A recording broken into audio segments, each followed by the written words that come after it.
I'm speaking about my experience here in Brasilia for the last few days, but I'm also speaking about my experience over the last 10 years attending the G20 Interfaith Forum. I'm so impressed with the bridge building that takes place, certainly in the forums where people bring their expertise, but certainly afterward too, as we find areas that we have common ground in. And then from year to year, we actually collaborate, we actually do things and come back again to speak about those things. To me, that's why I come back. It's so important to be here, to build those bridges and then to have those practical collaborative experiences.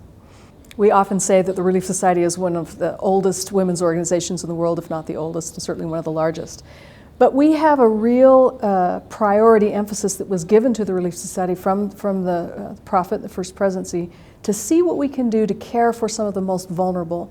And those are children from 0 to 5. The Relief Society has a specific priority that they're working on in every country where they're active, 170 countries, to see if they can survive their birth and their mother survives their birth, that they get good nutrients and their mother has nutrients, that they breastfeed if they are able to, if they have access to clean water, that they start primary school, that they gain their literacy by age 8. If we address those issues, and they must be addressed at the grassroots level where Relief Society is perfect to work, then a lot of other issues that come up later on in life are addressed. And the church has strong, healthy, rising generation that can provide the leadership that we need.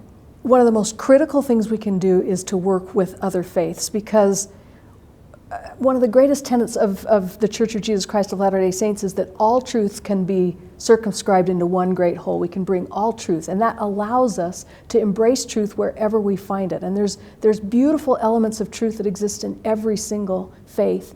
And then to have the chance to work together, bringing the great spiritual gifts that we each bring to reach out to vulnerable people. There's too much work to do it by ourselves, and we can really leverage the great strength of other faiths by working together.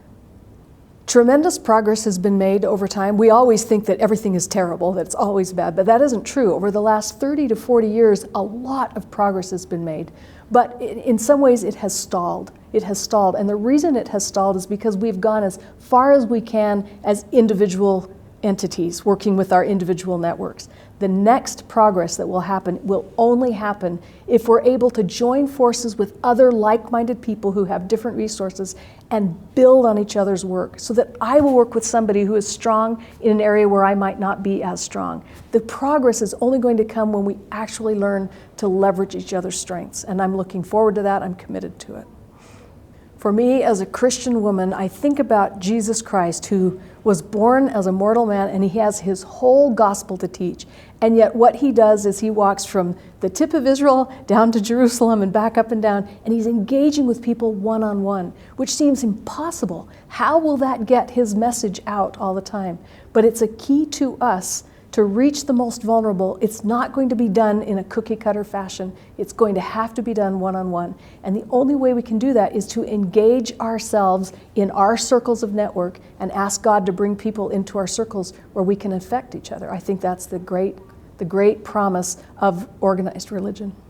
Over the last 10 years, I've seen the G20 Interfaith Forum grow, and I'm so grateful to the organizers behind it They haven't given up. They have really pushed forward and made tremendous light years of progress on this, and I'm truly grateful for it.